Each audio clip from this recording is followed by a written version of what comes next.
creating the right model from a problem and devising an appropriate technique to solve it. The computers are famous for being able to solve these complicated things from a simple program.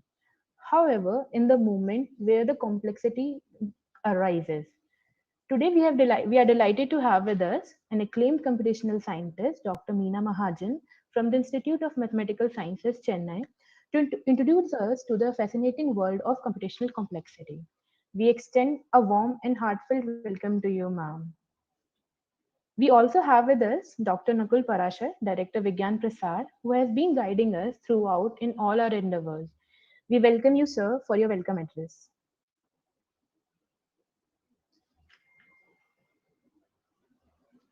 Uh, a very good morning to one and all. Thank you so much for having me. It gives me an pleasure to be here sharing this platform with a renowned professor in computational side of a world that we talk about, and Professor Meena Mahajan from Indian Institute of Mathematical Sciences in Chennai. We are delighted to have you, ma'am, with us, and we warmly welcome you to this series, which has seen a number of people in different walks of life talking about how we intend to, come out of the kind of stigma that all of us have about when we talk about women, science, and equality, and so on and so forth. I guess we are fast moving towards all those, towards the towards that particular aim that we all look towards, to have a society where we'll not have a dearth of so women scientists. I just want to recall one small example. Uh, I was in my school days, and I used to ask my mother about various different, leaders in different walks of life, particularly in science and technology. And I used to say, we talk about Veer, but where are the Veeranganas? So she used to say, let me take you through the world of Janki Ammal, Sanna Mani, and others. And she used to proudly read me stories of their success. And I really have grown up seeing how we've seen this whole thing come up. It is time that we need to, not only support, promote, but also, come out of any kind of thing that says equality. We have been there, we have been equal, we will always talk about equality, but it's time to put that into action. And for that matter, we so-called scientists will have to come forward and take the lead and try to do that as best as we can, not only in words but into action. And that is time when we have seen over a period of time, people like you have come forward, have contributed immensely towards science and technology. I know this is a topic which has been, which, as I said, I've grown up. My mother has, inculcated that spirit that we need to, ensure that everybody at all levels need to be brought forward. Anybody who has the potential to be promoted, encouraged, and taken forward, irrespective of whatever we may have, or whatever kind of demarcations that we have. So, as I said, a topic we can talk on and on, but we're all very eager to hear you, ma'am. And today's lecture, I'm sure, will help and benefit most of us who want to see the world grow a little faster in that direction, and have more and more participation. I know that in Indian circumstances, where we have too many challenges uh, at home, at work, and other places as well. And also, as technology is emerging, we are seeing a societal change in the entire atmosphere. I'm glad to share that at my own place, when I see my daughter, coming up, having studied science till 11th and 12th, she came up and said she wants to do sociology and anthropology. A family where we have scientists, we found it a little difficult. But then, since those instincts that I had, inherited from my mother, I let her. I supported her, and today I feel very proud to see that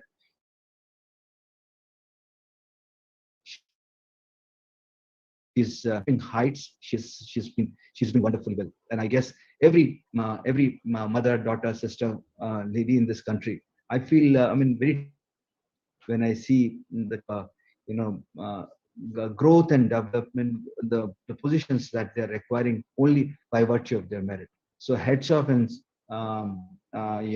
celebrate I salute the spirit of the women today, and especially would pray that in the coming days we have many more, so that we don't have to look for when we create a collage of people, we don't have to run skelter finding pictures of these people. So on this note, ma'am, I'm sorry I get carried away when such a topic gets here. And on this note, I would once again welcome you on behalf of Vigyan Prasar, and especially would like to really thank and appreciate Dr. Kinkini Dasgupta Mishra's effort to have started this dialogue, and under the ISTI portal, which is the nation's prime portal for disseminating information in science and technology. I'm sure this is going to go a long way. With this note, thank you so much. And once again, thank you, ma'am, for accepting our invitation for this call. Thank you so much. Jai Hind and Jai Bharat. Thank you so much, sir, for your encouraging words. Through this platform, I would also like to welcome the large group of women scientists, researchers, science teachers, and students, and all other people who are attending this webinar through the YouTube and the Facebook handles of ISTI portal and Vigyan Prasar, where this program is being broadcasted live. But for setting in the context of the webinar, we have with us Dr. Kinkini Das Gupta Mishra, Senior Scientist at Gender and Technology Communication Programs of Vigyan Prasar. She has been the trendsetter in the whole process of conducting these webinar series. But before I invite Dr. Mishra for throwing upon the light of the concerns of this webinar, I would like to remind the audience to avail this golden opportunity to interact directly with the speaker by posting their questions in the comment boxes or directly talking with the speaker after the talk. So I request Dr. Mishra to proceed with the session. Thank you, Tusha. Very good morning to all. In the present times, as we all know, that information is an important asset. However, information is the result of the processing data by putting it in a particular context to reveal its meaning. And this data is collected as a raw facts or observations of nature, and then they are manipulated by some systematic procedure carried out through computer programming. Modern day computers gives us immense power to solve many computational problems, and this makes computer a useful tool that can be used to solve numerous amounts of problems and challenges. However, the computational problems in general require a certain mode of approach or a way of thinking. And this approach is often called computational thinking, and is similar in many ways to the scientific method, where we are concerned with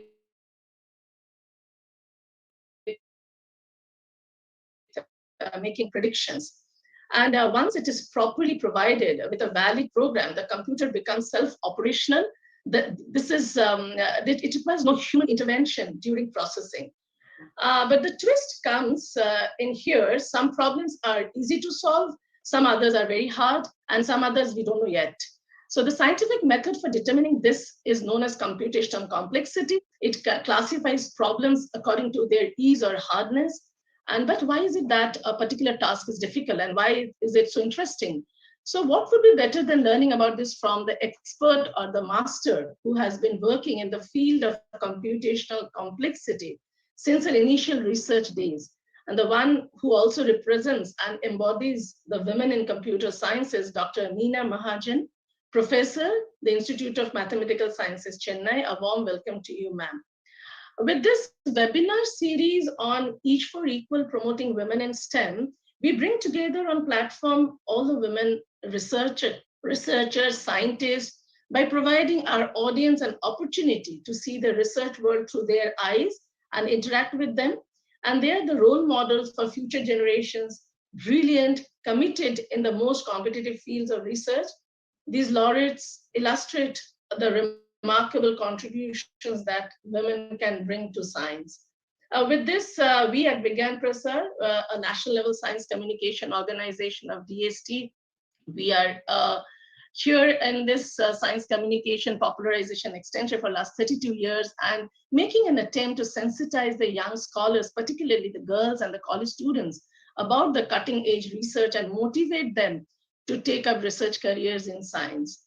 So as Sir has already introduced Dr. Meena Mahajan, I will just give a brief introduction, a bio note kind of a thing, that she's a professor in the theoretical computer science group at the Institute of Mathematical Sciences, HBNI, Chennai, India, which she joined in 1994. And she obtained her bachelor's and master's degree from the Department of Computer Science and Engineering at IIT Bombay in 1986 and 1988, and her PhD degree from IIT Madras in 1993. Her research interests encompass many aspects of computational complexity theory, space-bounded computation, Boolean function complexity, algebraic circuits, proof complexity, and many other areas of computation.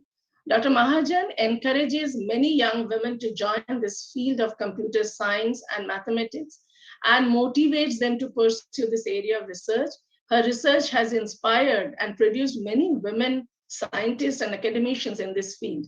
In today's lecture, we'll be hearing her expertise and experiences in working in the field of computational complexity, and all of us would get a chance to really listen to her insights and her experience in this field, and how she has motivated the young scholars, young women especially in this field, which leads to cutting edge science and technology developments. Thank you so much, ma'am. Over to you for your lecture. Thank you very much. This was a very generous introduction. So I'm very grateful to the Vigyan Prasar team at DST for doing what is clearly a really essential work for our society, the science outreach in particular. And this series, which is Each for Equal, promoting women in STEM, is ideally we should have been at a stage now where we don't even need such a thing, and unfortunately we still need it, and therefore we have to do whatever is needed to make it redundant. And thankful that it's been done. Thanks in particular to Dr. Np Parashar and Dr. Kinkini Mishra for inviting me. So I'm going to talk about my research area, computational complexity. Let me share my screen because I have some slides. I hope the slides are visible now. Yes, ma'am, Yes, they are ma'am. visible. Yes. Yeah, so this is, so I'm going to talk about this world of computational complexity, which is a subfield of theoretical computer science. This is the field in which I work, my research area. And maybe before I start getting into, sorry, am I audible clearly? Yeah, you are. Because I'm hearing some crosstalk. So Yes. Yeah, think we are we muting request you. all to mute their microphones. Yes. Oh, okay. So it was not me. It was somebody. Okay. So before I get into this, what exactly computational, let me just spend a couple of minutes telling you how I even got to this field. So, I mean, as was mentioned in the introduction, I did my bachelor's and master's in computer science and engineering at IIT Bombay. And at that time, I barely noticed theory. Theoretical computer science is a very small part of computer science, but it provides the foundational underpinnings. And I think I was a fairly typical undergrad interested in the CS, of course, but interested in many other things. So it is, I wouldn't say that theory caught my fancy then. But I ended up doing theory more or less by elimination. I had tried out various things, and I didn't, by the time I finished my master's, I didn't know what I liked, but I knew what I didn't like. And TCS was not yet in that area. So I decided to do a PhD in theory. And I worked in this area called formal languages and automata theory, not computational complexity. This was a different area. Fortunately, I enjoyed it, and I enjoyed it enough to stick to theory, even though I switched subfields within theory. So,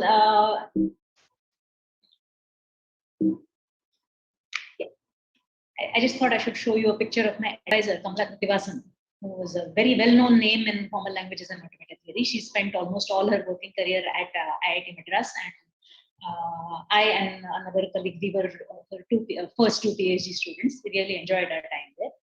And it so turns out that her advisor was Professor Rani Sirumani, who is no more now.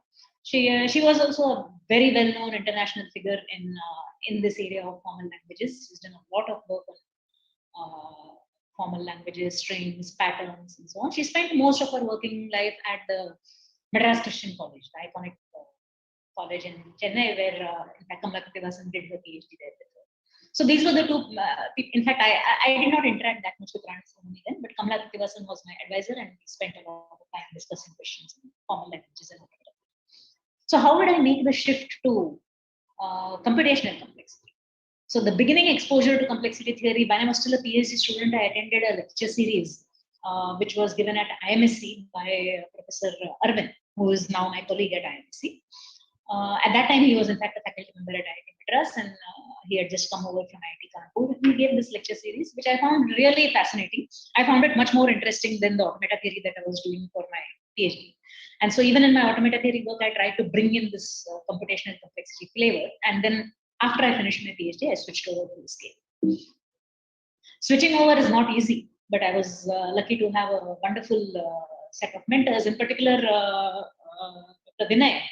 At that time was at IMSc, a very enthusiastic teacher, colleague, friend, and he taught me a lot of computational complexity. I was also influenced a lot by a wonderful researcher and also a wonderful person who I now count amongst my close friends, Eric Allender. He is in the US, but he did visit IMSc at that time, and that visit really had a great effect on me. So this is how I gradually got into actually doing research in computational complexity. So what is this field, computational complexity, about? So it's about trying to understand how much resource is necessary to solve some problem. So it's very different from designing an algorithm. And in fact, in a lot of computational thinking, what we are often thinking about is algorithm design. And computational complexity is the foil to that, or maybe I should say the counterfoil to that. So an algorithm provides an upper bound. It tells you, okay, this is the problem. You want to solve some problem ABC. T time steps is enough. How do you know it is enough? I'm going to give you an algorithm which solves it in those many time steps. I have to give you the algorithm and I have to analyze it. And in order to do this, you can use the characteristics of the problem ABC, which is the problem you are trying to solve. You use the nature of that problem to prove or to show that T time steps is enough. In computational complexity theory, we are turning this problem on its head. We are not picking up a particular problem ABC or another problem XYZ. We are fixing the time budget. Look, you're only allowed time T. What are the problems that you can solve in this much time? And even more interestingly, what are the kind of problems that you cannot solve in this much time? We're trying to understand this. So there is a sense in which you might say that we're trying to understand a very negative result. What is it that you cannot do? Why do you want to know what you cannot do if you cannot do it? Well, it is important to know what you cannot do. You should not be spending your lifetime trying to do something which, in fact, can be proved that it is impossible to do. It is one thing to break your head at difficult barriers, but not at impossible barriers. Okay? So what is so fascinating about this? We are trying to prove lower bounds as opposed to an algorithm, so we are proving upper bounds. So as opposed to analyzing a given algorithm, we are trying to say that no matter what algorithm you give me for this problem, it will take at least T steps. You cannot do it in less than T steps. No matter which algorithm you give me. So the important thing is this is including algorithms which are yet to be discovered. It's not that you give me an algorithm and I analyze it and I say, okay, it requires more than this much time. I'm trying to prove some facts about unknown algorithms, about unknown objects. And that is what makes it so interesting. In some sense, it seems almost like an impossible task, but it is not impossible. There are ways in which we can prove lower bounds. And here is how you would go about doing it. You could use logical reasoning. You could use diagonalization arguments. So diagonalization arguments they also come from the realm of logic, pure mathematics, and they can be used to show that certain problems cannot be solved more efficiently than a certain value. You can use counting arguments. There are only so many algorithms of this type, but there are many more problems. So obviously there must be some problems for which there is no algorithm. You can use adversary arguments. Oh, you claim you have an algorithm. I'll show you that your algorithm is wrong. No, I'm the adversary who's trying to show you that if you claim that your algorithm is doing better than the time bound I claim, then in fact your algorithm is not always correct. Okay? That's an adversary argument. So there are various such ways in which we can prove lower bounds. And each of these ways comes with its own strengths, its own limitations. In which settings can you use such an argument? It's really fascinating figuring out which is the right technique to use where. But with all these methods that we have, so far we have had no success with the central problem in computational complexity. So what is the central problem? The central problem, some of you may have already heard about. It's the problem of deciding whether P is equal to N. This is a problem which is, a solution is worth $1 million from the Clay Mathematical Institute. The fact that it carries the cash prize of a mathematical institute, well, one is that it indicates the problem is important, but it also points to the fact that this problem has a strong mathematical flavor. But it is not a problem in pure mathematics. It is a problem squarely in computer science. It is to do with computational algorithm design and when you cannot design such algorithms. The foundations for this problem were laid in the early 70s by this trio of people, Stephen Cook, Leonid Levin, Richard Clark. They studied what is called the theory of Np Completeness. And in fact, even before them, there were other giants. We know that all work is built on the shoulders of other giants. So even before them, in the 60s and earlier, this notion of efficiency of computation had been explored by people like Cobham, Edmonds, Hartman, Stern. So there were a lot of work from more than 50 years ago. Well, more than 50 years ago does not seem very long ago when you compare with mathematics, but computer science is a younger field. And to me, these are old results. Okay. So what is this problem, this P versus NP problem? The problem is basically, in very informal terms, such as asking this, is checking an alleged solution easier than finding a solution? This seems like a very strange statement to me.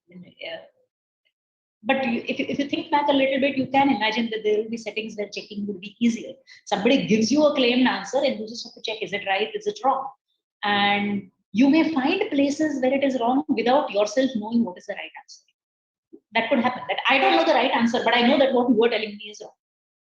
So the question is really about this, is checking easier than finding solutions? So let me try to explain this with an example. Suppose there's a road network like this. So these dots here are some cities and there are these roads connecting them, and suddenly the roads become one way. City planning, for whatever reason, they decide that there's too much congestion, the road should be one way. Now it may be difficult to get where you want to get. So let's say that you are at this point, you're entering this network here, you want to leave it here, you want to end up at this point. So can I even go there now that the roads are one way? Maybe it's not possible to go. In this example, it's very easy to say, yes, you can go, and here is a way which you can. Maybe here's another setting. You are at this point and you want to reach this point. Can you go where you want to go? Well, it turns out that now you can no longer go. But if somebody just tells you, oh, you can't go, you're not going to take that at face value. You want to prove. I don't believe you. Of course, the city planners cannot be so dumb. So, well, here's a proof. Here's a cut. There's a kind of barrier.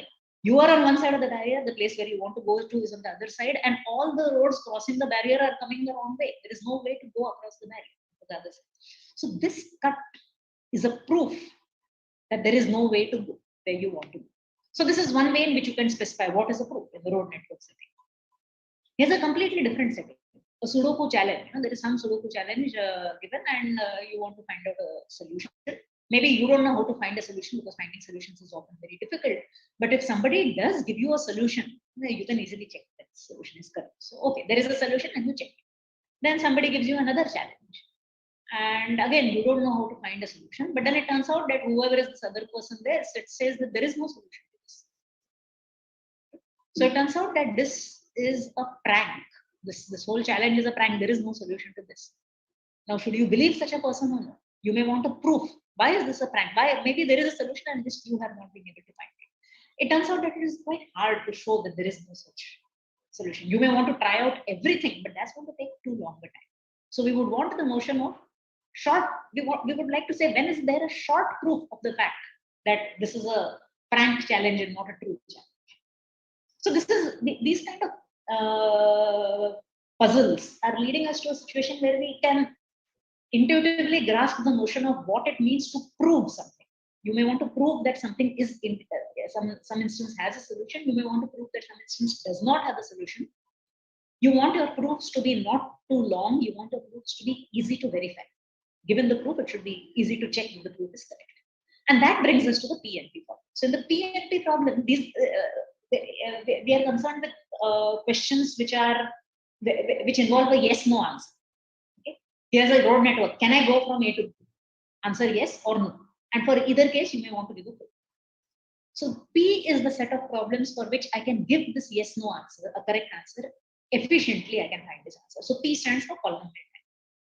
By polynomial time, I mean the time required to find the answer is a polynomial function of the size of the input. It doesn't matter if we don't understand what it is precisely, efficiently we'll do. We can figure out the correct answer efficiently. NP is a different class of problems. NP stands for non-deterministic polynomial. And NP stands for the class of problems where if somebody gives you a yes answer,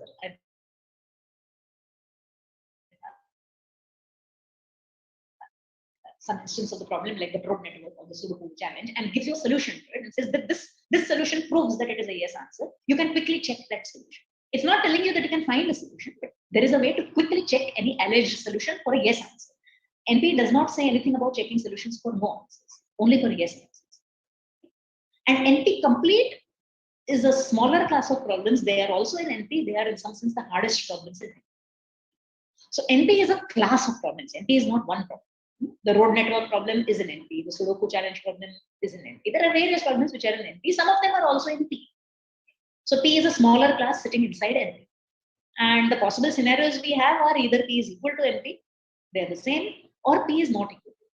P equals NP means whenever it is possible to check a solution, that is whenever you are in NP, you are also in P. It's also possible to find a solution. Whenever you can check a solution, you can also find a solution.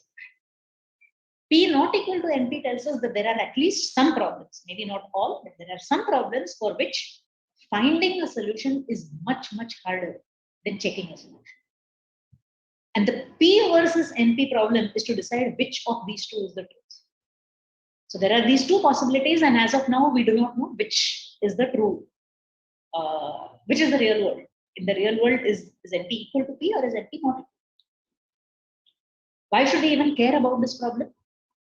Well, it turns out that this problem is important because many natural problems from multiple, very, very diverse contexts have been shown to be equivalent to each other. If you can solve one, you can solve the other. If you can't solve this, you can't solve that. They're equivalent and they have been shown to be NP complete. Now, if they are NP complete, they are the hardest problems in NP, and we do not, as of now, know p-time algorithms for them. We do not know efficient algorithms for them. Should we break our heads and spend lifetimes of effort figuring out those p-time algorithms, knowing that such an algorithm perhaps may not even exist? Or should we try and prove that such algorithms don't exist so that when we move on, okay, there is no efficient algorithm, what more can we do? We need to figure out where to invest our resources. Some of the best minds in CS have made this their lifelong quest, finding efficient algorithms for these problems. They haven't succeeded yet. So studying this problem tells us that it will help us to set realistic expectations. Maybe to solve these problems, we can't solve them exactly. We solve them approximately. We solve them in some different, slight variations of these problems. So it's important to understand this problem to know where to set our expectations. As an example, the knapsack problem. So this is XKCD. I don't know how many of you see this website regularly. It has a lot of very sarcastic comics, but a lot of them are science-based. And here is the NP complete problem. Embedding NP complete problems in restaurant orders. So this is the famous knapsack problem. You have various items. Each one of them has a certain price. You want to get as much as possible given your budget. So that means that each one of these items also has some value for you. Maybe this carries a certain value, this carries a different value per unit. So you want to, this problem carries the name knapsack because you can think of it as if you have your backpack, which can carry maybe 5 liters. And then there are different items which per liter have a different cost, but they also have a different value. So what is the maximum value you can get into your knapsack so that you don't exceed 5 liters, but the value that you get is the maximum. This problem, it's a very, very natural problem. You can imagine encountering it in various forms in daily life. We do not have efficient algorithms for this as well.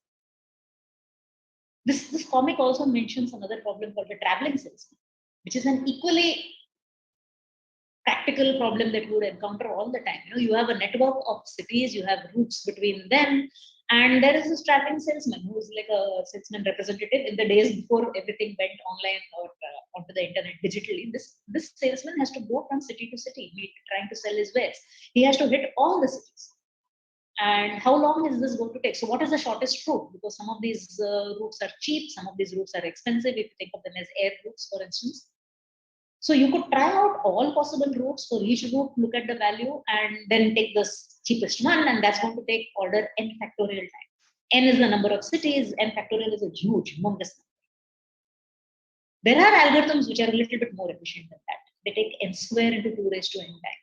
This does not look much better. And this 2 raised to n, it's very deceptive. It looks like, okay, 2 raised to n can't be so large. But 2 raised to n very rapidly becomes so big for not too large values of n, maybe 100 cities, 1,000 cities. A network of 1,000 cities is nothing big in today's world. And already for that, an algorithm which runs in this much time will run on and on and on until, in the words of the Simon Institute for the Theory of Computing recently put out some theory shorts. And the phrase they use for algorithms which run for too long is until the sun envelops the earth. These algorithms are so inefficient that they will not run in my lifetime, your lifetime, the lifetime of the earth. So this is the traveling salesman problem. Clearly a very naturally arising practical problem. We do not have a solution for it. It is NP. So as I said, NP versus P, this is the central problem in computational complexity. And I work in computational complexity. So therefore, it's natural for you to think at this point that I am working on this problem, but it turns out I'm not really working on this problem. So then the next question is, does this mean I'm working on unimportant problems? And I would say emphatically the answer is no. Certainly, I fondly believe that what I am working on is also important. It's interesting. Why? What are these other problems that are important? Well, there are many, many related problems in computational complexity. CC here is computational complexity. There are many sub areas. They all have a similar flavor to the P versus NP problem. There are models of computation, and you're trying to understand which problems are hard in a particular model. In the P versus NP problem, the model is efficient algorithms P, and we're trying to understand which problems are hard for P, and are they also in NP. So I look at different or many other kinds of computational models, and what I'm going to do the rest of the time is try and describe two settings in which I have worked. So one of the areas that I have worked on is circuit complexity. Here it looks like we are making our task harder. Okay? So what we are trying to do in circuit complexity is we are trying to prove lower bounds saying that you cannot do better than this. We want to prove lower bounds not just for algorithms, but we want to prove lower bounds for circuits.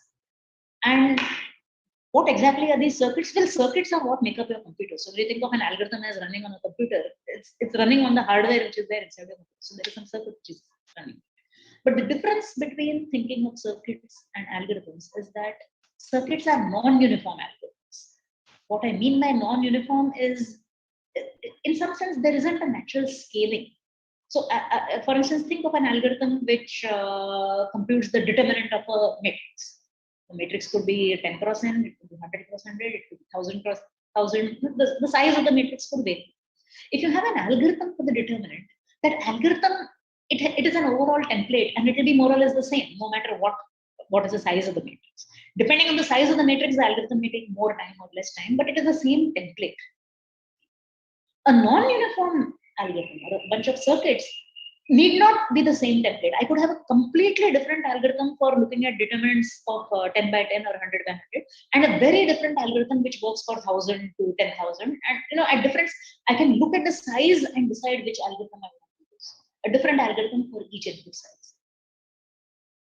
Now, there are contexts in which this could be a reasonable move. This would be reasonable because it allows you to discount the one-shot pre-processing cost. It's the analog would be there are various facilities that we build where there is a huge initial capital investment, infrastructure building. But once the resource is up and running, the running cost is not much. So it's like that. You build the circuit for a particular size. You imagine that in my application, I am never going to see matrices beyond 10,000, size 10,000. So I spend a huge, possibly very inefficient amount of time building a circuit which can solve this problem for size up to 10,000. It cannot deal with sizes more than that, but I don't care. So I do this pre-processing, invest the time to build that circuit. After that, the running cost Given a particular instance of size up to 10,000, the circuit will spit out the answer very fast. So circuit complexity allows us to focus on this, discount the pre-processing time and look at the running time. It turns out that it is also connected to the PNP problem. The way it is connected to that is because, problems in P have small circuits, and problems in NP don't have small circuits. We don't know whether they have small circuits or not. So if we can show that for some NP problem there are no small circuits, then we have the proof that P is not equal to NP. Like I said, I'm not aiming for something so ambitious. It's a notoriously hard problem, the P-NP problem. But we could still ask, are there really problems which are hard for small circuits? And we do have ways of proving this. For instance, we know that there are plenty of problems which are hard for small circuits simply because there are way more functions than circuits. You just count how many circuits are there of size n square. That's going to be some 100 raised to n square or something like that. How many functions are there on n bits? That's much more. So obviously there are not enough circuits. So there are lots and lots of functions which cannot be computed by small circuits. Okay, so describe one. If there are lots of them, it should be easy to pull out one. This is like a task of pulling out, normally we say pull out a needle from the haystack, very hard. But here we want to pull out hay from the haystack. Most functions are hard. It's full of hay. Just give me one strand of hay. And it turns out that that is hard. This is very, very counterintuitive. No? Most functions are hard, but I can't tell you explicitly one function which is hard. In fact, there's a recent research paper which uses an even more striking phrase. It says, find a drop of water in the ocean. I mean, there's water everywhere. If I ask you to actually put in your hand and get out one, we are not able to do that. It's a very difficult task. So this is surprising. It may be counterintuitive, but the reason why this is so is because we know that there are hard functions only through counting. We did not use any properties of the circuits to say that the function is hard. So now how are we going to go past this blockade? Well, we are going to try and prove lower bounds for some restricted kinds of circuits. Okay, I don't know how to figure out a function which is hard for all circuits of a certain size. But maybe if I say I am looking at all circuits of a certain size which also have properties, additional properties 1, 2, 3, then maybe I can tell you a function which is hard. That would be a kind of baby steps towards proving the final answer. And there is one wonderful overview of this kind of work. There's a book by Vigyan Complexity, which was written about 10, 11 years ago by Stasis Jupna.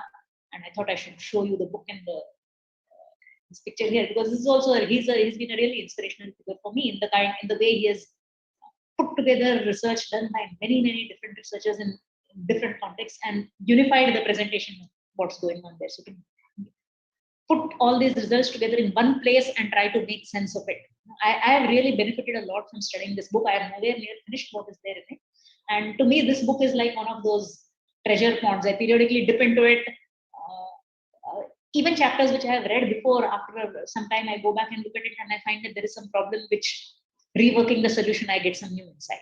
And this is something which is characteristic of a lot of research. I would very rarely say that, here is an area which I completely understand. You never completely understand it. Even where things are known, you go back and revisit them and you understand something new out of it. But the new understanding you get is in hindsight, because subsequently you have got something more. So what I'm saying is, do not close the page ever on a topic saying that this is done and dusted off and dealt with, and there is no reason to look at it again. That is rarely the case. And this book really brought it home. Okay, so here's an example of some kinds of restricted circuits and restricted functions. So threshold functions. I'm going to take a simple example of points in the plane. So here I've looked at capital N points this way, N points this way. So I have these N square points in the plane. And you can see that some of them are colored green, some of them are colored red. And this is as if, there is a function on these. So the function value, at some places the function value is green, at some places the function value is red. So if I give you a point xy, then in this picture you can very easily see, the point xy is green if and only if x is greater than or equal to 4. That's the way I draw it. It's like completely trivial. What if the coloring is like this? The different set of green points and a different set of red points. But again, I can say, well, the xy is green if and only if x is greater than or equal to y. And this x greater than or equal to y, I can draw a line like this, x equals y. If you are on one side of the line, then the function value is green. If you're on the other side of the line, the function value is red. Okay. These are what are called threshold functions. I can draw a line. That line is the threshold. If you're on one side of the threshold, you have one value. If you're on the other side of the threshold, you have a different value. Here's another coloring, reds and greens. Is it clear that you can still draw a line? Well, it turns out, yes, you can. Here is another line. Notice that as the positions of these green and red points change, the line is changing. Initially it was vertical, then it was at an angle, the angle changed. As the angle changed, then the equation changed. X greater than or equal to y, 2x greater than or equal to y. Maybe at some point I may need to say 1000x greater than 999y. I may need large numbers also. So the general setup is that you have these points x, y in the plane. Some are red, some are green. A line of the form ax equals by plus c separates the green from the red. Then I will say that the color specifies a threshold function. If there is no one line which separates the green from the red, then this function is not a threshold function. Here's an example. You cannot draw a line which you may be able to draw a curve, like this, which goes around like this and like this. But any one line that you draw which tries to include all these greens, it will miss out this green or it will cover some red. So this is an example of a function which is not a threshold function, and mathematically we will want proofs of this. Proof that this is not a threshold function, then you can prove this. It turns out that for this function, nonetheless, we can use threshold functions in a sequential way. So this is now the computational thinking part. We can use them in a sequential way to figure out the value. So here's the sequential way. Okay, if x is greater than or equal to 3, then the point is green. If it is not greater than or equal to 3, then I'm not saying it is red. Then I use another test. So if x is not greater than or equal to 3, then I ask, okay, is y greater than or equal to 2? Okay, if y is greater than or equal to 2, then the value is red. I could not have put this line right in the beginning, because right in the beginning, if I had said if y is greater than or equal to 2, you are red, then you would be wrong all over. But after the first line, this line is valid. So I can have these tests done one after another. And that is what is called a decision list. It's a decision list where you check decision 1, then you know the value. But if decision 1 does not go your way, then decision 2, else decision 3, else decision 4, and so on. At each point, you are checking whether you can draw a line. That's a linear threshold test. You want your list to be not too large. So that's the idea of efficiency. Now, how is this related to the circuit problem that we are looking at? Well, typically, so I did this because it's easier to draw points in the plane. But actually, in computational complexity, most of the time we deal with binary values. Each point, each coordinate x is either 0 or 1. And that's because our modern day digital computers deal with 0 or 1. They are built using semiconductor devices which have an on or an off, voltage high or low. So we are going to talk about zeros and ones, but you can use zeros and ones to encode any number that you want. So we have these, let's say I have n bits. Each one of them is 0 or 1. And the function I want to, what I want to know is, are the majority of them 1? Okay? Are at least half of them 1? Well, I can write that by this, checking this equation, is the summation of xi's. If I just add up x1 plus x2 plus x3 up to xn, is that greater than n by 2? So this is equivalent to that drawing a line in the plane, except that now I'm not in the plane, I'm in some n-dimensional space and I'm drawing a hyperplane. And I'm asking whether my point is on this side of the plane or it's on that side. So it's the exact analog in some higher dimension abstract space. It's asking whether my given input point is on a particular side of a threshold. There is a threshold, n by 2, the sum of these points, and I'm on which side of it. So this is a threshold function. Majority is a linear threshold function. The greater than function. So I have an n-bit string x, I have another n-bit string y. Well, the n-bit string x is encoding some number, because you can use binary bits, 0 1 bits, to encode any number. So x is encoding some number, and usually you would think of x as encoding this number, 2 raised to I into xi, 2 raised to n into xn plus 2 raised to n minus 1 into xn minus 1, and so on. Some encoding is there, and this is the usual encoding. So x is encoding a number, y is encoding a number. I want to know whether the number encoded by x is more than the number encoded by y. This is something that you would need all the time in almost any algorithm that you implement. Comparison is a free operation that is given to you. Right? Any computer can, your calculator on a fairly dabba phone can do comparisons. But there is a circuit sitting inside which is actually doing this comparison. And this comparison also is a threshold function. I can draw a plane, a hyperplane, which is saying take xi multiplied by 2 raised to I, take yi multiplied by minus 2 raised to I, and that gives you the hyperplane. On which side of the hyperplane are you? So greater than is also a linear threshold function. But now the weights that we have used, you're multiplying some of these bits by fairly large numbers. On an n-bit number, you're multiplying it by 2 raised to n. 2 raised to n can be very big. At n equals 10, already 2 raised to n is 1,000. Whereas for majority, the weights were all 0 or 1. In fact, the interesting thing is that for greater than, we can prove, mathematically, rigorously, we can prove that it is impossible to compute this function if I am restricted to using only small bits. I need those large bits. So that's something we know about greater than. Here's another function which comes up all the time. How many ones are there in your bit string? You have this bit string of zeros and ones. The number of ones in it, is it odd or even? So you can think of ones and zeros as, somebody has, you have a line of children in school. Some of them have a particular book and some of them don't. And you want to know the number of children who have the book, is it odd or is it even? If it is even, maybe you can pair them up. If it is odd, you cannot. So you want to know that. So parity is something that you may want to compute in many different settings. You're just asking, is this number odd or even?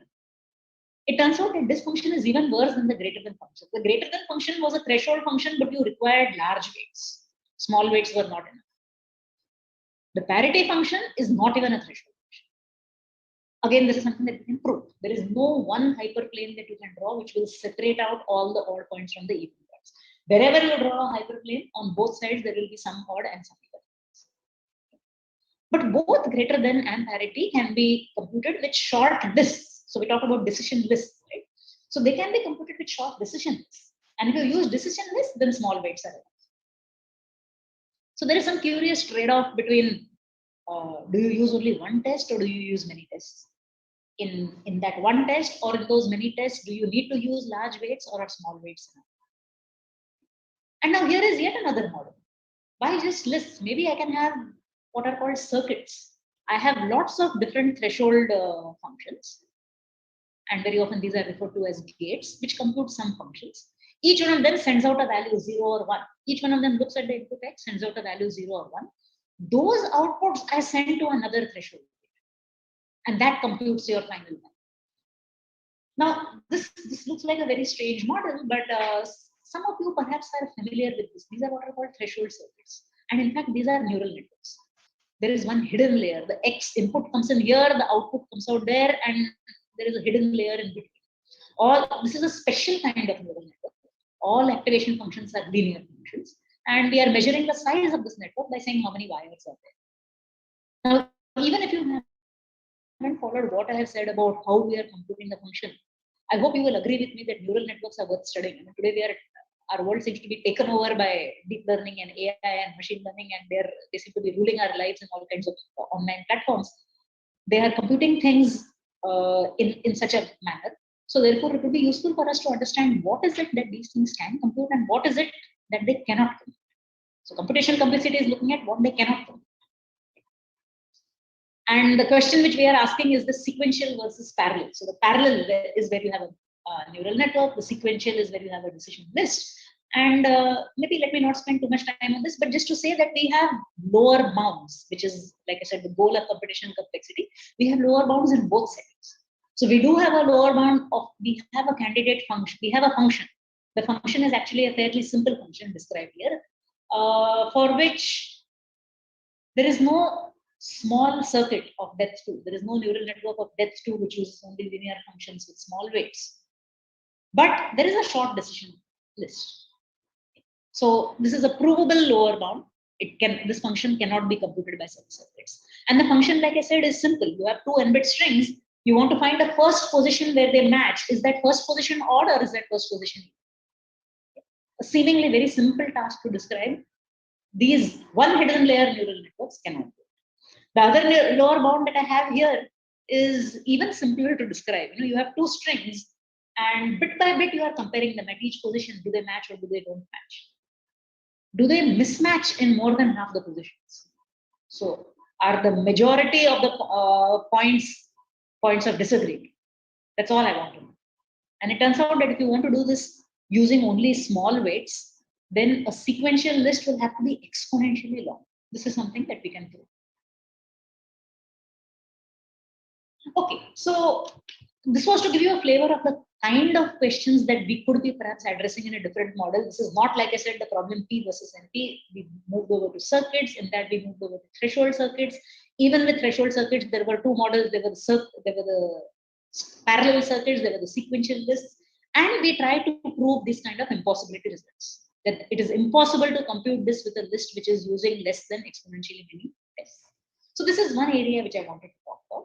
In the next few minutes, let me try and describe a different area, also in computational complexity, with a very different flavor. And this is also an area in which I have spent some time working in the last, this is an area in which I have been working more recently in the last 7-8 years. This is the area called proof complexity.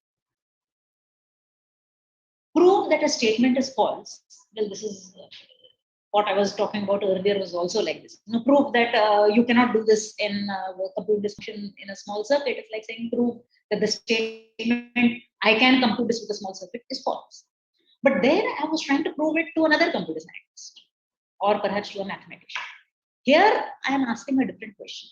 Prove that the statement is false in a way that can be checked efficiently by not an intelligent human being, but by a program. Okay. So it's again, you know, you may think of the connection to AI and intelligent computation. It's not really connected to that, but there is something about this that may perhaps remind you of that. We would like to write down proofs of statements in a format that could be checked by programs. And we want to do this because proofs are getting to be longer and longer.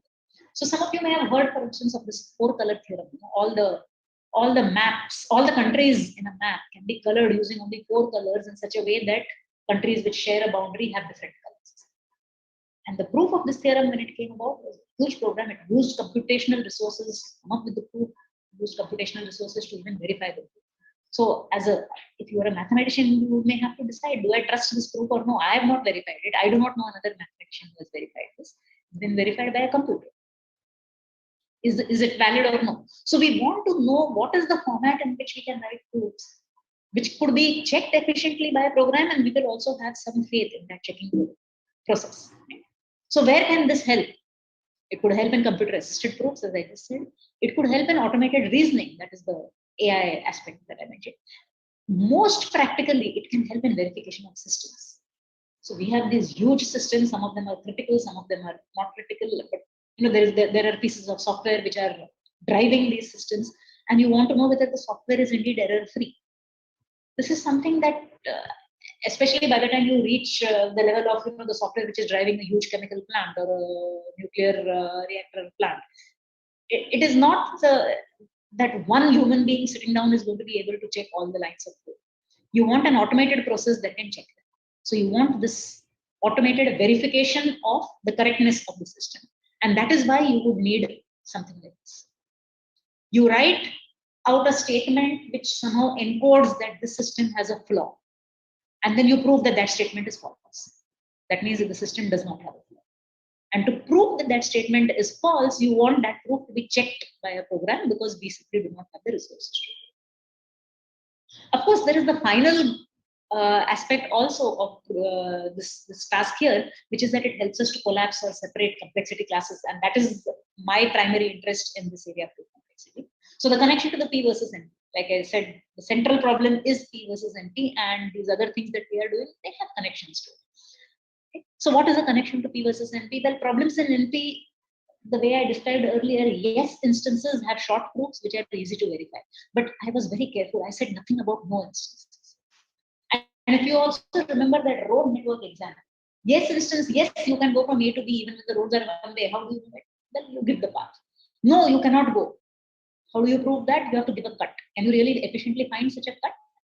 It turns out in the road network example, you can find it. In that Sudoku problem, it is not so easy to find out whether it was a prank or not. So NP problems, for no instances, we don't know whether there are short proofs. We don't know whether there are short proofs which can be easily verified. So if it turns out that indeed there are no short proofs, suppose there is some problem in NP. The fact that it is an NP means that yes, instances have short proofs. But suppose there is some problem in NP for which there are no short proofs of no instances. And suppose I can prove to you that there is a no instance in which there are no short proofs. Then that particular problem in NP for sure is not in P. Because if you are in P, then both yes instances and no instances have short proofs. So to prove that there are no short proofs for some NP problem would prove that NP is not equal to NP. So that is obviously a very hard task. What can we do? Well, we want to separate NP from its complement or from P. We will need to show that there is no short proof in any easily checkable format. And as baby steps towards that, just as in the case of circuits, we started with baby steps towards the general circuits, start with depth 2 circuits, depth 3 circuits. Here, our baby steps are going to be start with specific easily checkable formats. Instead of saying no matter what format you choose for the proof, there is no short. I'm going to say, okay, suppose you fix this particular format because I'm going to write code, I'm going to write a program which checks proofs in this format. So in this format, do you have short proofs? So now the question is easier, right? We are only asking for lower bounds in specific formats. And in that case, so for many specific formats, lower bounds have been shown. They have been shown using very nice combinatorial reasoning, combinatorial and logical reasoning. So the proofs are in some sense mathematical, but they are about a computational question. So lower bounds are possible to prove in specific formats, and then you gradually try to make your format more and more general because you are working your way towards this statement. This is a statement that we want to prove, and we are proving it for simpler statements. So as an example, so there are these things which are struck out. This is the prosecutor's dilemma. There are some cases in court where you know that the accused is obviously guilty, but you don't know how to prove it. The question is how to prove, right? Proof complexity is concerned with that. And you imagine you are a lawyer. You know clearly that there is guilt, but you don't know how to prove it. Why do you not know how to prove it? Maybe the obviousness of the guilt is hidden in legalese and you don't understand the language. That's one possibility. The other possibility is that you understand the language and you understand that obviousness, but the procedure which allows you to establish guilt is just too cumbersome. Now, this is what we have analogs of this in proof complexity. Okay? So, for instance, here is an obviously false statement. There is a sequence of n bits a1 equal to an. When I add them up, I get an odd number, and when I add them up, I get an even number. How can this statement be true? How can you get both an odd number and an even number? It's obviously false. As human beings, we see that it is obviously false. But is the obviousness of falseness evident? It depends on how you choose to write this logically. In some logics, it may be hidden in the notation. On the other hand, even if the logic is not so cumbersome, the format in which I say, okay, your proof of the statement that this is false must follow this a certain kind of steps. Maybe in that format, the proof is very difficult. So this is the kind of thing that we are looking at. Okay? Specify the format in which a proof can be written, and then in that format, can you give me a clearly written step-by-step proof that the statement is false? For each step in the proof, you should be able to give a reason. Why have you written this step from the previous number? How did you derive this step from the previous step? So you may remember from high school times when we were writing proofs in trigonometry or we were writing proofs in geometry, to prove that some triangles are isomorphic when you are given somebody. For each line in the proof, you would give a condition. Right? This follows from the congruence theorem. This follows from symmetry here. This follows from. So we want to write proofs like that. We have a very clearly specified language of what steps are allowed and what steps are not. So this proof complexity, it can provide very useful insights which are useful for improving SAT solvers. SAT solvers are a certain class of algorithms which solve the satisfiability problem. Satisfiability problem is an NP complete problem, the most well-known NP complete problem. We don't know how to solve it efficiently, but nonetheless, there are some very, very good SAT solvers. Okay. So they don't always work. They don't always work efficiently, but most of the time they are efficient. And they are used in practice, they are already being used for verifying critical systems. For all those applications that I mentioned, the SAT solvers are being used. They can also have some very unexpected applications. And this is an application which, really more as a game I would like to describe. So Pythagorean triples, I think Pythagoras theorem we all know. In a right angle triangle, the lengths A, B, C, the hypotenuse C square is equal to A square plus B square. So these kind of triples, A, B, C, where all three are integers, they are called Pythagorean triples. 3, 4, 5, 6, 8, 10, 12, 5, 13. These are the Pythagorean triples. Not too many such Pythagorean triples. And the question which was asked in this, unlike the other computer science questions that I've been mentioning, this was asked by the ancient Greeks. Can I partition the natural numbers into two sets such that no set contains a Pythagorean triple? As simple as that. You take your set of all natural numbers, just divide it into two sets. And now if you're looking at only this set, the set on the right, there's no Pythagorean in it. If you look at the set on the left, there is no Pythagorean. Is it possible to do such a division? So here the question is, can you partition all the natural numbers? A smaller version of that would be, I give you a number m and I say, can you partition all the numbers up to n and break all the triples in that set? Like I said, this question was first posed by the ancient Greeks. So when do you think it was solved? Maybe 200 years ago, 300 years ago, there was this grand renaissance, there was a lot of science developments. Or maybe 50 years ago when people started using computers a lot. It turns out that this was solved 5 years ago. 5 or maybe 6 years ago. And the way it was solved was using this proof complexity. The constraints were encoded using the language of logic. So some of you perhaps know the notation in logic, then you will understand this sentence. If you don't understand it, it doesn't matter. What we are saying here is that there exists a way of partitioning your set of m numbers into the left set and the right set, such that for every 3 numbers A, B, C in your set 1 to n, if A, B, C form a triple, a Pythagorean triple, then they are not all in the same set. This would say that it is possible to partition the set. So using a SAT solver, you take this thing which has been encoded as a logical sentence, you use a SAT solver which says, is this logical sentence satisfiable at all? And you start finding satisfying partitions for larger and larger m. Now, as your m becomes large, your satisfiability solver will run out of time. Because this is an NP complete problem, we don't have an efficient algorithm for it. At some point, it will run out of time. So you want to make those algorithms more and more efficient, which is what these people did. And they reached the stumbling block at 7825. These 3 people, Marian Hoyle, Oliver Kuhlman, Victor Marek, in Europe and the US, they used the insights from proof complexity, they used their insights from SAT solving to come up with a 200 terabyte mathematical proof. This wasn't, like I said, 5 years ago. And they proved that with 7825, the numbers 1 to 7825, no matter how you partition them, one of the two sides will have a Pythagorean. If you are willing to stop at 7824, it is possible to partition, but not at 782. And this result, it's extremely difficult to understand how it goes. It's a 200 terabyte mathematical proof. Do you trust such a 200 terabyte mathematical proof? 200 terabytes I cannot read in my lifetime and my children's lifetime. You have to trust the computer who is doing the verification, which means that you do need proofs written in formats which can be checked in an automated way, and you have to be able to trust the code which does the automated verification.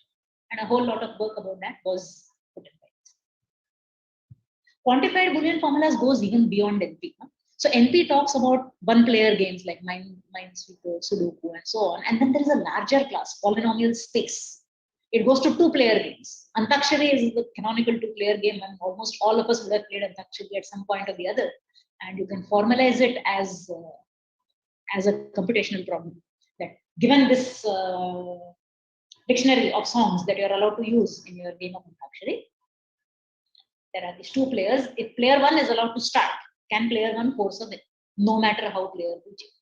So depending on the dictionary, whether player 1 can always force a win or whether player 1 will not be able to force a win, this is what you want to decide. And this is a question which is P-space complete. Who can force a win? This can again be encoded in the language of logic. Proofs can be written, you can fix the proof format, and that leads us to QBA proof complexity. When is the formula hard to refute? The formula may be obviously false, but it may be very hard to prove that it is false. It may be hard to prove that it is false in a format that can be checked easily. So that's what QBA proof complexity is about. And this is an area that I have been working in the last 7 or 8 years. I was introduced to this area by my friend and collaborator Olaf Westerhoff, who is now in Germany. And in fact, I have, since this is a talk here in DST's Vigyan Prasar series, I should mention that I have worked with Olaf on 2 DST sponsored projects. But, well, I have worked on one, and there is one which is currently going on. So from him, I have learned a lot, and I am now working in this area of QBF group complexity, which is basically talking about the difficulty of writing proofs, the difficulty or the ease of writing proofs in automatically checkable ways. So these were the 2 areas. So here is one slide with some examples of formulas, which just to convey the essence of why things are so hard. So the first formula, there is a way of assigning n+1 students to n mentors so that every student gets a mentor and no mentor gets more than 1 student. This is obviously false. No? There are more students than mentors. So some mentor has to get more than 1 student. But there is a whole set of logics in which the obvious way of encoding this statement will be very hard to do. The logical notation that you use to write it down would make it difficult, or the steps that you would allow in your proof would make it. Similarly, there is this other formula which has been quite, which has played a very important role in this framework. There is a graph with n vertices, which has a k-clique. There are k nodes, all of whom are connected to each other. And I can also color the nodes of this graph with k-1 colors, where adjacent vertices always get distinct colors. You never put 2 vertices connected to each other, you never give them the same color. This is impossible. Because those k nodes are all connected to each other, they must all get different colors.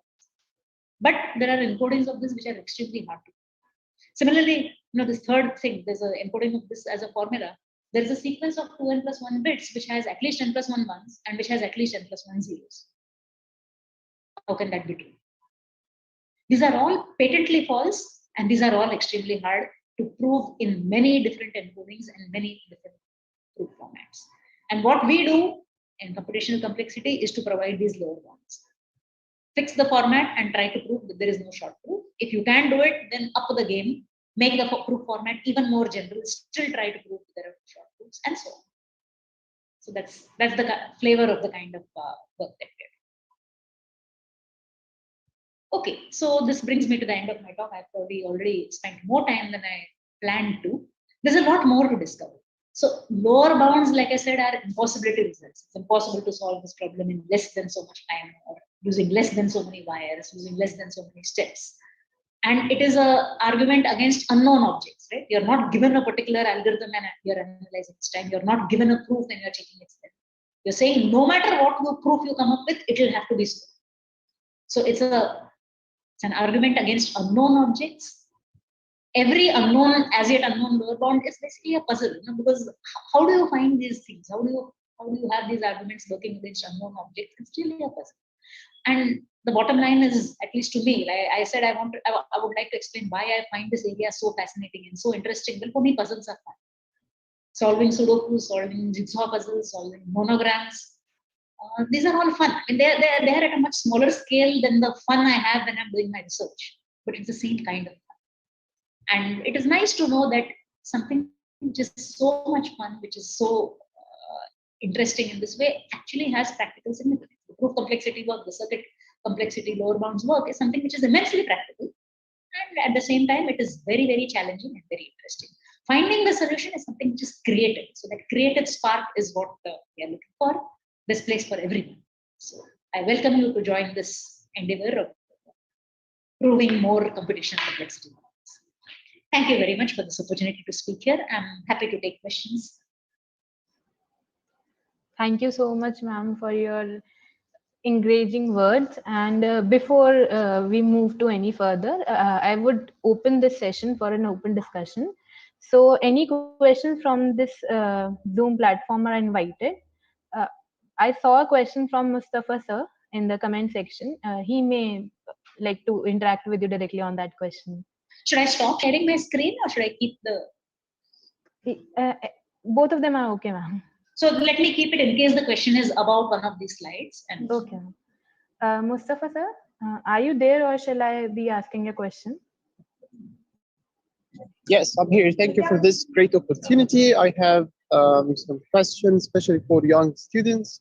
So my question is, as computational complexity theory is inaccessible to undergraduate students, especially in terms of doing rigorous proofs, I wonder what are the accessible starting points for doing proofs rigorously in computational complexity theory, not just reading and rely on the intuition.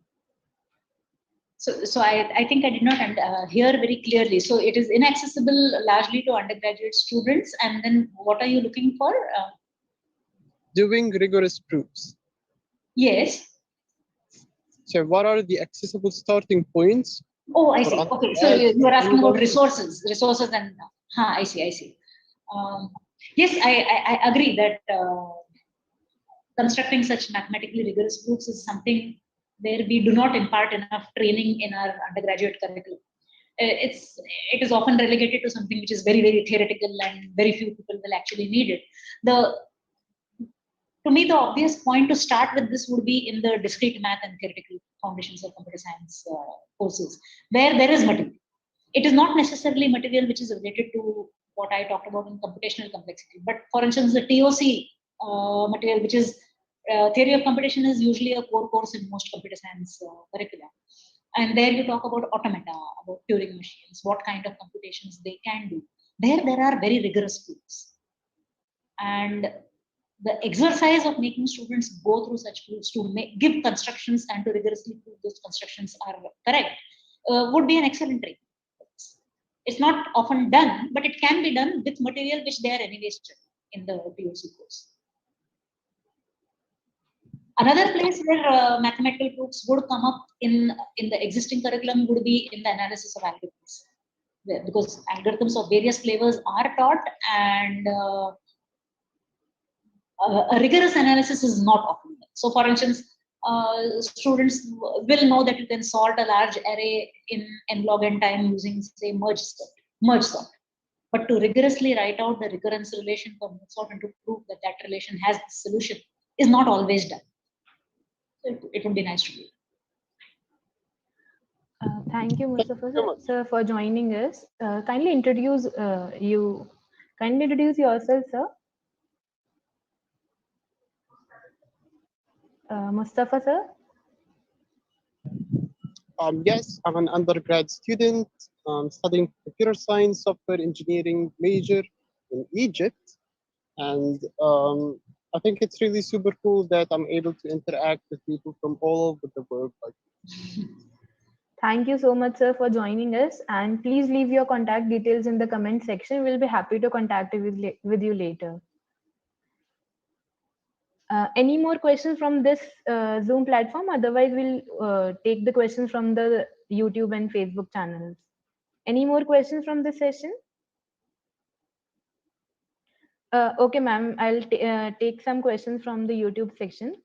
There's a question which goes like this. Does the complexity of a problem affect the complexity of an algorithm, or can we say that it is independent? So independent is not the right word. So the complexity of an algorithm, the complexity of an algorithm is which solves a problem is certainly an upper bound on the complexity of the problem. So let's say I have a problem, let me call that problem X, and you give me an algorithm A which solves X. And now it turns out that the complexity of the algorithm A is say n cube, meaning that on inputs of size n, it runs in time n cube. Okay, this means that the problem X that you started solving with can be solved in time n cube. The complexity of the algorithm, maybe you have proven, is exactly n cube, meaning n cube is enough and less than n cube is not. But for the problem X, what this tells us is that n cube is enough. Less than n cube may also be enough, because maybe tomorrow somebody else will come up with a smarter algorithm B, which runs in time n square. So the complexity of the algorithm, if you can understand it tightly, it gives you an upper bound on the complexity of the problem. It does not give a lower bound. Does that make sense? I hope so. Yeah, maybe the question, the person has got the answer. So the next question goes like this. How do we distinguish between the irreducibly complex problem from a complicated problem? I'm not very sure I understand what is an irreducibly complex problem, or what is a Yeah. Yeah, the These are question terms was which this are, much only. sorry. The question read this like only. Yeah, There's I know, I nothing understand. You're additional to it. you're reading it from there. So what I would like to, answer, I would like to say that basically this question does not make that much sense because these are terms which are too loosely used in some sense. So to even make sense, I need to give a formal definition for what is reducibly complex and what is complicated. Right? So there is a way in which one can do this. For instance, I did mention when I talk about a central problem, Np, I talk about Np completeness. And I said that NP complete problems are the hardest problems in NP. What do you mean by hardest? Now, how do you prove that something is the hardest? So, just as you can ask what is irreducibly complex, you can also ask what do you mean by hardest? Even that does not make sense. But for NP completeness and for NP hardness, there are formal, rigorous definitions of what this means. And in a similar vein, I think you would have to formally define what you mean by these terms, and only then I can answer this question. So I would be happy to take questions offline also. People who would like to can write to me by email, and we can have a discussion by email later. That's fine. Sure, ma'am. So with this question, we come to the end of the session, and I would like to thank Dr. Meena Mahajan, ma'am, once again for enlightening us with her valuable thoughts. We feel extremely privileged to have you, ma'am, for this session. Ma'am, the way you introduced our audience to this awesome world of computational complexity was very involving and appealing. The real life and the connecting problems of that restaurant problem and the road network problem unveils the mind blowingness and the incredibility of this field. And in my personal opinion, the problem solving techniques that you introduced to us in this lecture could definitely be used later and implemented in the real life problems in solving, etc. The way you conjoin the mathematical and computational sciences definitely has left us enchanted. And through this lecture, you have touched upon a number of related areas of interest and the relevancy to this modern world of AI and ML. And we're just starting with a simple example of the PN versus and the NP problems. The Sudoku example was sure the superstar of this whole lecture, and these analogies will remain with us forever. This lecture would be remembered as one of the best lectures of this webinar series, and your words will keep on echoing in our minds and hearts of our audience. So today we conclude this session with the hope that the audience would try to follow your footsteps and bring a change about in the society and start attempting all those still unsolved mathematical problems through the computational sciences and bring laurels to our country and the nation as well. We also hope that the goals and objectives of this webinar series are moving closer to its fulfillment with every session that we organize. And the recordings of this webinar series and the previous webinars can be accessed through the ISTI portal YouTube channel. And for more information upon the upcoming India's efforts in science and technology, kindly visit India's Science, Technology and Innovation portal. Thank you one and all for your presence. Thank you. Thank you. Thank you. Thank you so much, ma'am. Thank you.